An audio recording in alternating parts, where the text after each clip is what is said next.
Assalamualaikum warahmatullahi wabarakatuh. Bismillahirrahmanirrahim. Alhamdulillahirabbil alamin. Wassalatu wassalamu ala asyrafil anbiya'i wal mursalin. Sayyidina wa habibina Muhammadin wa ala alihi wa ashabihi wa tabi'ihim bi ihsan ila yaumiddin. Amma ba'du. Qala al-muallifu rahimahullahu ta'ala wa nafa'ana bihi wa bi'ulumihi wa bi'amalihi fid dharaini amin. Wassalatu utawi salat,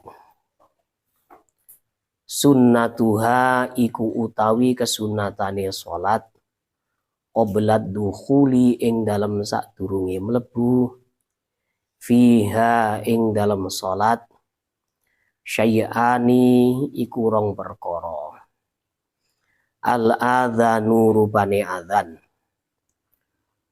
wa huwa utawi adzan lughatan ing dalam bahasa Arab, al-i'lamu iku artine paring weruh, wa syar'an lan ing dalam cara syariat, zikrun iku zikir makhsusun ingkang dikhususno, lil i'lami krana paring weruh, bidukhuli waqti sholatin kelawan mlebune waktune salat, mafruḍatin ingkang diwajibno apa salat. Wa alfadhuhu utawi piro-piro lafati adzan mathna iku loro-loro, illa takbira kecuali takbir, awalahu ing dalem kawitane adzan. Fa arba'un nuli papat, wa illa tauhida lan kecuali kalimat tauhid, akhirahu ing dalem akhire adzan, fawahidun mongko iku siji, yang di atas tadi fa'arbaun mongko iku papat. Kesunahan sebelum masuk ke dalam sholat itu ada dua perkara. Yang pertama adalah adzan. Adzan dalam disiplin ilmu bahasa Arab ini berarti al-i'lam atau pemberitahuan. Sedangkan dalam syariat Islam adalah zikir-zikir khusus yang dipakai untuk memberitahu dengan masuknya waktu sholat fardu, ya. Dalam syarah kitab takrib ini diterangkan dalam qaul qadim yang mu'tamad, adzan itu adalah hak yang dimiliki oleh sholat fardu.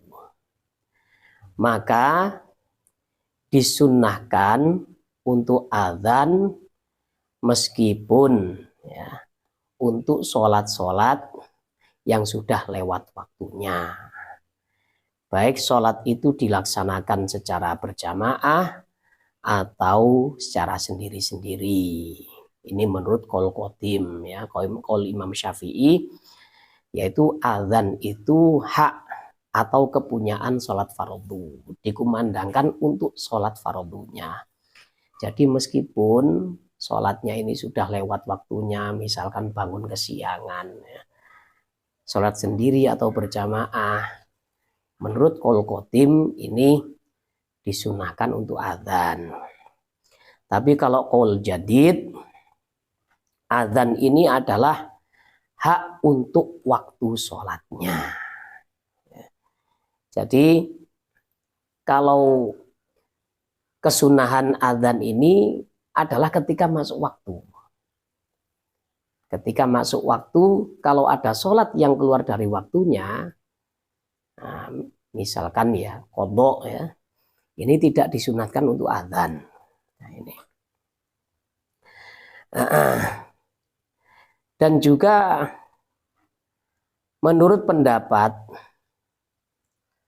dari qaul qadim ya, untuk orang yang sholat sendirian di tengah-tengah tempat yang kosong, ini disunahkan untuk adzan dulu, walaupun di sana-sana ada adzan ya.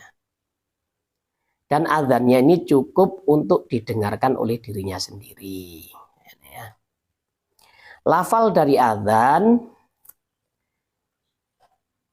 ini rata-rata 22, kecuali takbir. Kalau takbir ini 4, kemudian kalimat tauhid atau kalimat la ilaha illallah di akhir adzan ini jumlahnya cuma 1. Terus di sini juga ada kesunahan ya, bagi seorang muadzin ketika dia ini adzan ya, disunahkan untuk mengulangi, ada tarji' ya. Yaitu tarji'nya bagaimana? Dia ini mengucapkan 2 kalimat syahadat dua-dua ya, secara pelan-pelan sebelum dikumandangkan dengan keras. Ya, jadi setelah Allahu Akbar, Allahu Akbar, Allahu Akbar, Allahu Akbar, sebelum membaca asyhadu alla ilaha illallah, ini dibaca pelan dulu. Asyhadu alla ilaha illallah, kemudian dibaca keras. Seperti itu ya. Wal iqamatu lan iqamah. Kesunahan kedua adalah melakukan iqamah. Wahia utawi al iqamah masdaru aqama iku masdari fi'il madhi aqama. Tsumma summiya nuli dijenengi biha kelawan al iqamah adzikru apa zikir al makhsusu ingkang dikhususno. Li annahu karena sak temene zikrul makhsus yuqimu iku jumenengno apa zikrul makhsus ila sholati maring sholat.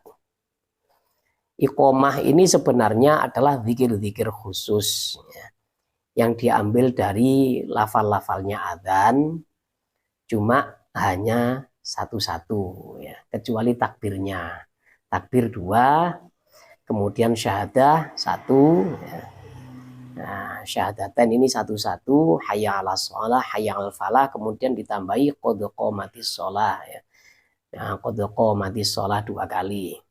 Kemudian Allahu Akbar, la ilaha illallah ya. Dinamakan iqamah kenapa? Ya, karena zikir ini membuat hadirin ini berdiri untuk sholat sebagai pertanda untuk segera melakukan sholat ya. Wa innama yushra'u lan angin pemestine disyariatno apa kulun saben-saben suwiji minal adzani saking adzan wal iqamati lan iqamah lil maktubati kedue salat maktubah ya. Disyariatkan untuk salat maktubah, adzan dan iqamah ya. Wa amma ghairuha napun utawi liyane al maktubah fayunada mongko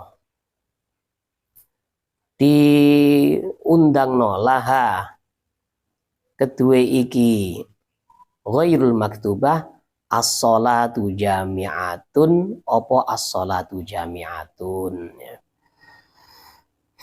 Kalau selain dari sholat fardu yaitu sholat sunnah ya, yang memang di situ disunahkan untuk berjamaah, maka bagaimana? Nah, tidak usah diadzani, tidak usah diqomati, cukup as-sholatu jami'ah. atau as-sholata jami'ah. Tapi kalau di sini as-sholata jami'ah itu asing ya, jarang ya. Tapi kalau di pondok mungkin kencong ya, kencong as-sholata jami'ah. Sarang juga as-sholata jami'ah. Kenapa kok as-sholata? Itu ya ada fiil yang tidak disebutkan, ilzamus sholata jami'atan. Sebenarnya seperti itu ya. Kalau as-sholatu jami'ah ini menjadi mubtada dan khobar. Ini dalam disiplin ilmu nahwu ya. Dulu kami itu ketika masih kelas 6 ya, pernah nggak pulang, ya, tidak pulang ke rumah pada waktu Ramadan, ikut tarawih di pondok ya. Terus yang bagian mengucapkan as-sholatu jami'ah itu bilang as-sholata jami'ah. Ternyata saya cari di kitab ini ada. Memang as-sholata jami'ah gitu.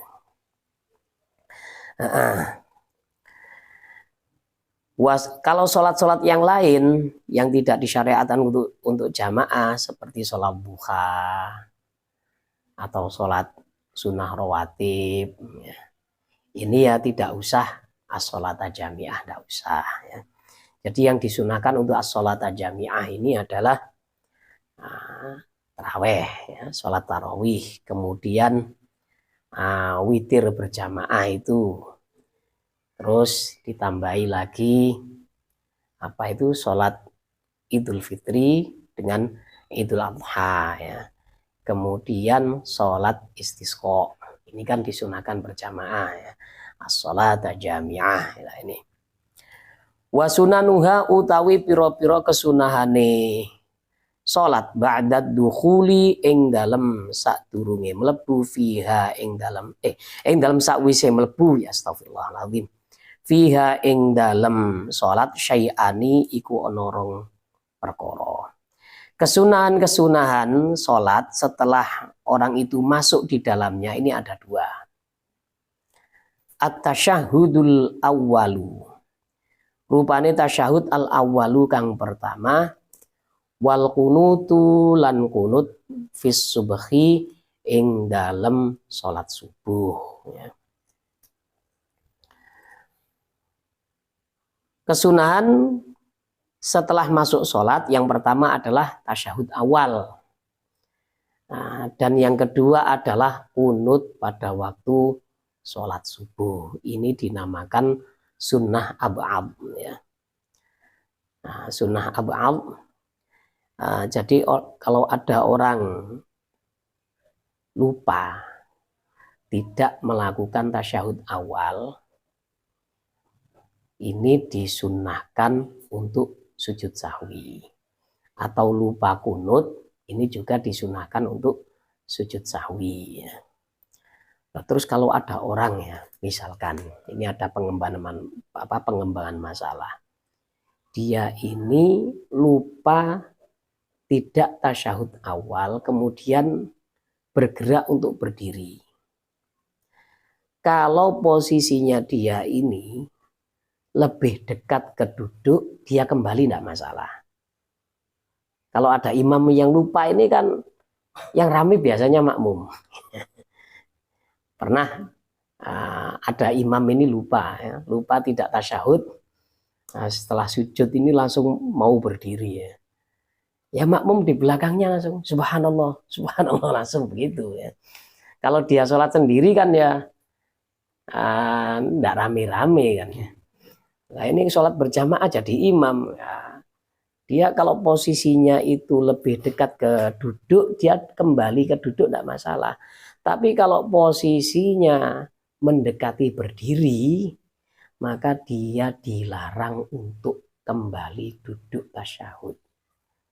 Kalau sampai dilakukan, maka sholatnya batal. Kenapa?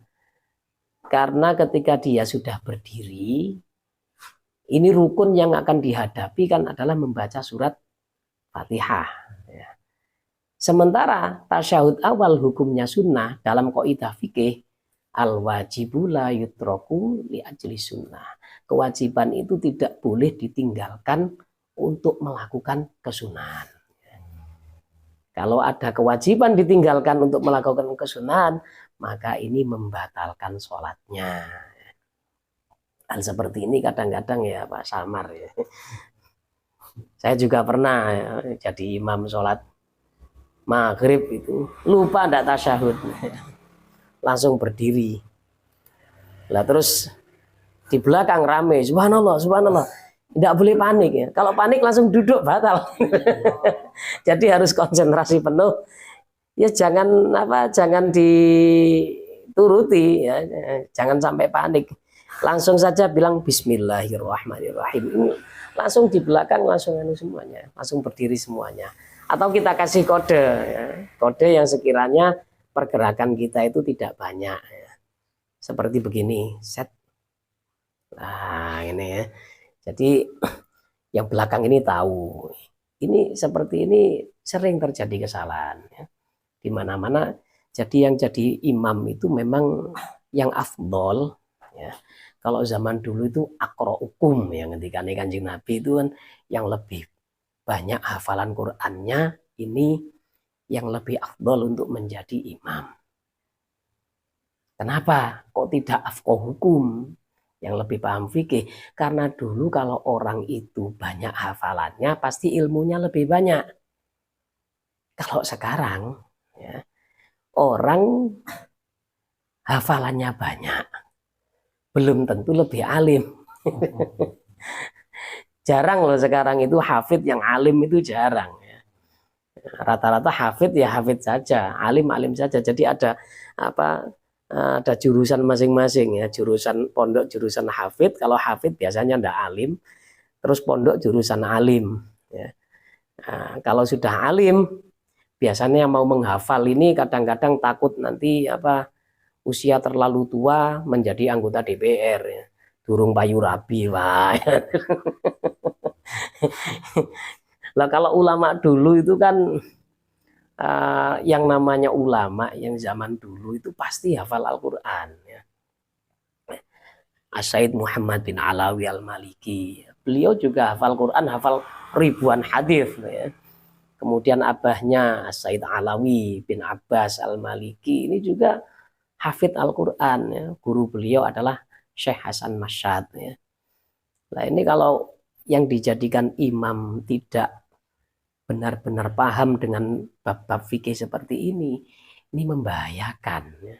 Membahayakan sholatnya orang banyak ya. Batal tapi tidak tahu lah ini ya. Fi subhi ing dalam sholat subuh ai fi i'tidalir rakaah, tegese ing dalam i'tidali rakaat atsaniyati kang nomor loro minhu saking subuh. Jadi posisinya kunut ini di iktidal ke rakaat kedua dari sholat subuh. Wahwa utawi kunut lughatan ing dalam bahasa Arab ad-du'a'u iku artine ndonga. Wa syar'an lan ing dalam cara syariat. Istilah syariat zikrun iku zikir makhsusun ingkang dikhususno. Wa huwa utawi zikrun makhsus Allahumma hdini fi man hadait wa afini fi man afait sampai habis ya. Nah, kunut ini sebenarnya pokok ada doa dengan thana ya. Ada doa dengan pujian kepada Allah. Itu pokoknya. Jadi lafal-lafalnya ini tidak ada kewajiban mana yang harus dibaca, itu tidak ada kewajiban. Misalkan kita punya doa sendiri, misalkan ya, kita pakai doa-doa ma'thurah yang lain ya. Misalkan Allahumma inna nas'aluka min khairi ma sa'alaka min abduka wa nabiyyuka Muhammadun sallallahu alaihi wasallam ya. Wa nasta'idzuka ya dan lain-lain. Allahumma inna nas'aluka minal khairi kulli ajili wa ajili. Tidak masalah. Atau bahkan ketika ada ayat Al-Qur'an yang di situ memang redaksinya redaksi doa, dipakai dengan niat doa, bukan dengan niat kiroah. Ini tidak masalah. Misalkan akhir surat Baqarah ya. Akhir surat Baqarah itu itulah ya, waghfir lana warhamna apa wa'fu anna waghfir lana warhamna wa anta khair. Rabbana la tu'akhidna in nasina aw akhtana, itu dipakai sampai habis, itu tidak masalah ya. Nah, kalau Yai Hamid itu seperti ini, ada tambahannya ya. Setelah apa membaca fa innaka taqdi wa la yuqda 'alaik ya. Wa innahu la yadhillu mawwalait. Ini rata-rata kalau di mana-mana itu kan tidak dibaca keras ya. Tapi kalau kita lihat dalam kitab fikih ini tidak ada aturan sebenarnya. Fa innaka taqdi wa la yuqda 'alaik itu boleh dibaca keras. Kalau saya baca keras itu di masjid. Jadi ya makmum cukup amin-amin tok. Tidak usah. Cukup amin-amin saja. Itu saya baca keras itu. Wa innahu la yadhillu mawalait wa la ya'iz man 'adait tabaruk rabbana wa ta'ala. Falakal hamdu 'ala ma qadait nastaghfiruka wa natubu ilaik. Terus ditambahi Allahumma sallimna wal muslimin wa afina wal muslimin wal dhufbina wal muslimin waghfir lana wal muslimin waqfina wa iyyahum syarra masaibid dunya waddin. Nah ini ditambahi seperti itu ya. Ya boleh-boleh saja, memang tidak ada apa kewajiban untuk membaca ini membaca itu ya. Tapi kalau yang pernah dibaca oleh Rasulullah ya Allahumma hdini fiman hadait ya. Berarti juga ada insya Allah ya zon saya ini di samping beliau membaca Allahumma hdini fiman hadait, beliau juga pernah kunut pakai redaksi yang lain ya. Makanya tidak ada keharusan membaca ini, tidak ada keharusan ya. Wal kunutu lan kunut fi akhiril witri ing dalam akhire witir fin nisfi ing dalam separuh athani kang nomor loro min syahri Ramadhana saking bulan Ramadan. Kemudian kesunahan setelah masuk ke dalam sholat adalah kunut di akhir witir. Nah, setelah bulan Ramadan ini mencapai separuh yang kedua. Jadi mulai tanggal 15 sampai akhir Ramadan ini ketika akhir witir juga disunahkan untuk kunut.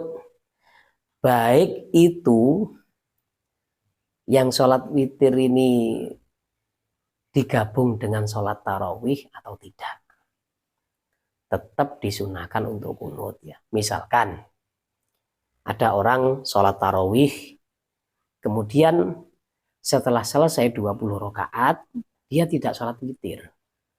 Witirnya buat tengah malam. Ya. Buat tengah malam, buat tahajud. Ya ini juga disunahkan untuk kunut. Atau dia tidak terawih, misalkan. Ya. Mungkin sedang bepergian. Ya. Bepergian kemana? Datangnya ini apa sampai di tujuan atau sampai di rumah sudah mepet-mepet waktu subuh, ya, waktu sahur, dia ini tidak sempat untuk melakukan sholat tarawih, ya cukup witir 3 rakaat ya. Ya tetap disunahkan untuk kunut ini.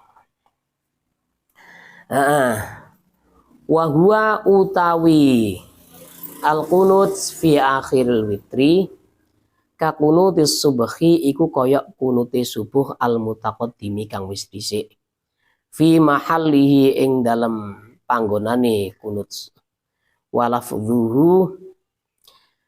walafdhihi lan ing dalam lafati kunut di akhir Ramadan apa di akhir witir di bulan Ramadan pertengahan kedua ini sama dengan kunut sholat subuh ya. Tempatnya juga lafadznya juga sama yaitu di iktidal terakhir ya. Wala tata'ayyanu walan ora dadi tertentu kalimatul kunuti opo piro-piro kalimate kunut as-sabiqati ing as-sabiqatu ingkang wis dhisik apa kalimat. Falau qonata mongko lamun kunut sapa wong bi ayatin kelawan siji ayat. Tatadhammanu ingkang mengandung apa iki ayat duaan ing donga wa qasada lan bertujuan sapa iki wong al kunuta ing kunut hasolat mongko dadi hasil sunnatul kunuti apa kesunahane kunut ya. Ini seperti yang kita terangkan tadi, kalimat kunut itu tidak tertentu ya, tidak harus ini kesunahannya ya. Boleh dengan ngarang sendiri atau ayat-ayat yang ada doanya. Kalau di dalam hasyiyah ini pokoknya mengandung doa dan tsana ya. Mengandung doa dan pujian kepada Allah. Andaikan doa saja tanpa ada pujian kepada Allah, maka tidak disebut kunut. Andaikan hanya pujian saja, tidak ada tidak ada doanya, ini juga belum mencukupi untuk kesunahan dari kunut ya. Wahai atuha utawi piro-piro kesunahan hayai salat, ayat salati tegese salat wa aradalan ngarepno sapa musannif bihayatiha kelawan piro-piro sunah hayai salat ma ing perkara laisa kang ora ono apa ma ruknan iku rukun fiha ing dalem salat wala ba'dhon lan ora sebagian, maksudnya bukan sunnah ab'ad yujbaru ingkang ditembel apa ba'd bisujud sahwi kelawan sujud sahwi khamsata asyara iku ono 15 khoslatan ampane tingkai. Kesunahan hay'ah dalam sholat ya, sunat hay'ah ini bukan rukun dan juga bukan merupakan sunnah ab'ad yang apabila ditinggalkan ini disunahkan untuk sujud sahwi. Jadi sunnah hay'ah ini kalau ditinggalkan tidak disunahkan untuk sujud sahwi. Ada 15. Raf'ul yadaini rupane ngangkat tangan loro inda takbiratil ikhrami ing dalem sandinge takbiratul ikhram ila hadwi mangkibaihi tumeka nganceri pundak lorone iki musolli. Yang pertama adalah mengangkat kedua tangan ketika takbiratul ikhram ya. Sampai tangan ini sejajar dengan kedua pundaknya. Ya apa carane? Ini diterangkan di dalam mengangkat kedua tangan sekira jari-jari ini sejajar dengan telinga ya, dengan telinga ini. Nah, terus ini dengan bawahnya ya. Terus agak sedikit dicondongkan ke arah ke arah kiblat. Jadi agak sedikit miring ya. Jadi bukan begini. Kalau gini kan menghadap ke langit. Atau ya jangan begini. Ini nanti membelakangi kiblat ini telapaknya. Jadi jangan begini ya. Ini dihadapkan ke arah kiblat seperti ini. Kemudian nanti diletakkan di mana? Ya ini ada nanti keterangannya. Ya kalau panjenengan melihat orang sholat di mana-mana ini ya macam-macam ya. Kalau salah satu guru kami itu ada yang hanya sebatas dada ya. Allah, ini ada. Ya riwayatnya ya beliau pasti tahu ya, riwayatnya. Lah yang apa jadi masalah itu yang tidak ngangkat tangan ya berarti tidak dapat kesunahan ya. Tiba-tiba begini tidak dapat kesunahan ya. Kadang-kadang macam-macam ya. Setelah diangkat Nanti turunnya itu ada yang diputer. Nah, gitu. Ya masing-masing ya ada apa? Ada kalau ada apa? Ada riwayatnya ya tidak masalah ya. Nah, asalkan ya jangan ke samping aja. Allahu Akbar, kasihan kawannya. Kena tabuk kawannya jatuh nanti. Ini. Wa raf'ul yadaini lan ngangkat tangan loro inda ruku'i ing dalem sandinge ruku'. Wa inda raf'i lan ing dalem sandinge ngangkat utawa tangi minhu saking ruku'. Wa wad'ul yamini lan deleh tangan tengen ala shimali ing atase tangan kiwa. Wa yakunani lan ana karune apa yadain tahta sadrihi iku ing dalem ngisore dodone musolli wa fawqa suratihi lan ing dalem dhuwure udele iki musolli. Bagaimana caranya yang lengkap ya? Kita setelah mengangkat tangan seperti ini, Allah.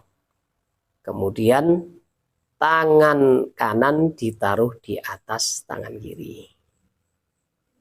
Kemudian ditaruh di bawah dada di atas pusar. Seperti ini ya. Terus kalau ada yang sholatnya seperti ini bagaimana? Ya kita paling tidak punya pedoman kitab ini ya.